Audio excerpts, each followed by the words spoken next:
você já ouviu falar do Novembro Azul, não é mesmo? Mas sabia que, além de ser um mês de alerta sobre o câncer de próstata, é também mês de uma campanha mundial do diabetes para conscientizar a população sobre a importância da prevenção, diagnóstico e cuidados dessa doença?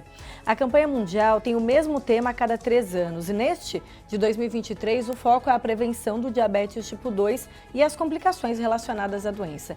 Para a gente saber mais, eu recebo hoje aqui no estúdio a endocrinologista doutora Juliana Levi. Boa tarde, bem-vinda. Boa tarde, Vanessa. Obrigada. Que também é diretora técnica, né, da Clínica Madre aqui de Blumenau.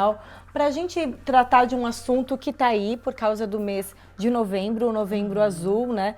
Doutora, diabetes é assunto sério e muitas vezes se percebe um atraso nesse diagnóstico, as pessoas perdem a oportunidade de tratar essa doença?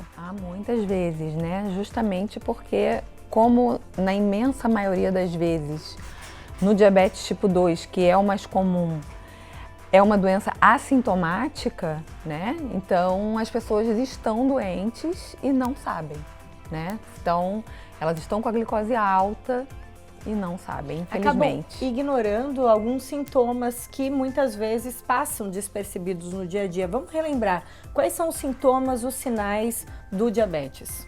Olha, os mais comuns, isso quando o paciente já tem a doença há algum tempo, né? E a glicose está muito alta. Então, os sintomas mais comuns, muita sede, né? A boca fica ressecada, o paciente urina muito, ele levanta à noite muitas vezes para urinar, isso é muito comum, né? O cansaço extremo, às vezes o aumento do apetite, muita sede, perda de peso, né? Uma perda de peso que às vezes ele não consegue explicar, ele começa a perder peso, começa a perder massa muscular. Então, o paciente as pessoas em geral, elas têm que prestar atenção ao corpo, né? Os dados, doutora, são bem preocupantes, né? Tem estimativas que apontam que até 2040, 23 milhões de pessoas devem ter a doença, que poderia ser tratada, que poderia ser controlada, né? E prevenida. Aqui em Santa Catarina, por exemplo, os dados são bem impactantes. Para ter uma ideia, entre 2017 e 2020, mais de 7.800 pessoas morreram vítimas de diabetes. Aqui no estado, mais de 450 mil pessoas convivem com a doença de forma crônica, porque acabam exatamente deixando passar. Esse diagnóstico chega muito tarde, quando geralmente já tem outras doenças relacionadas, então, doutora? Muitas vezes, né? É muito comum o paciente ser diabético, hipertenso, obeso, ter dislipidemia, que é problemas de colesterol, ou o paciente, o que acontece? Ele infarta, vai no hospital, né? Descobre que além de ter infartado, ele tem diabetes, né? E aí é que ele vem parar na nossa mão, ou ele teve um AVC, chega no hospital, a glicose está alta, ou seja, ele já era diabético, que é um fator de risco para infarto, para derrame, né? Que é como as pessoas falam, trombose, doença vascular periférica. Então é muito comum, ou a pessoa vai fazer um pré-operatório, ela quer fazer uma cirurgia, aí no exame pré-operatório descobre a glicose alta, né? Então quer dizer, a doença já estava ali, só não foi diagnosticada, né? Verdade. Então isso é muito comum, isso é o nosso dia a dia do consultório, é muito comum a gente receber esse paciente já com a complicação, entendeu? O que a gente deveria prevenir. Doutora, quais são os tipos de diabetes? Existe o diabetes tipo 1, né? É óbvio que essa classificação é uma classificação popular, a mais comum e a mais didática, tá? Então, o diabetes tipo 1 é aquele mais comum encontrado em criança, né? Que é aquela criança que já direto precisa de insulina. Tem o diabetes tipo 2, mais comumente encontrado já na idade adulta, que em geral, na imensa maioria dos casos, é tratado com medicação oral. E tem o diabetes gestacional, né? Durante a gestação, a paciente altera a glicose e a gente trata esse diabetes gestacional. E a paciente, depois da gestação, quando o bebê nasce, pode ou não permanecer diabética. A gente quis trazer esse tema especialmente porque se fala muito em Novembro Azul, as cores tomaram conta dessas campanhas que são importantes, que trazem assuntos importantes da área da saúde, mas especialmente em novembro por causa do diabetes, porque tem a chance de prevenir. Com certeza. Quais são as atitudes que podem ajudar, doutora, a prevenir? Prevenção. A prevenção é um bom estilo de vida, né? Se a gente tem uma dieta adequada, faz exercício regularmente, você já sabe de antemão a sua história familiar. Poxa, eu tenho um pai diabético, mãe diabética, meu irmão mais velho é diabético, então eu já vou me cuidar, já vou fazer meus exames regularmente, né?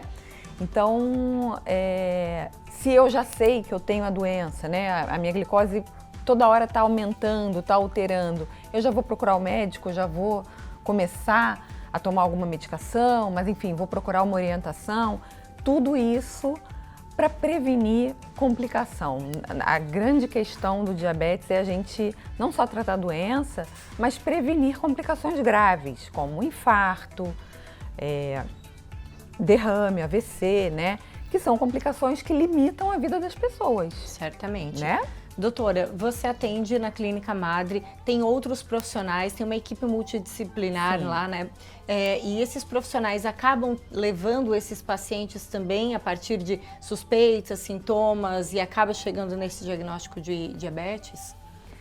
Sim, como o diabetes é uma doença que, quando começa a complicar, começa a dar... são vários profissionais, né? É uma doença que a nutricionista te ajuda, tem que estar perto, né?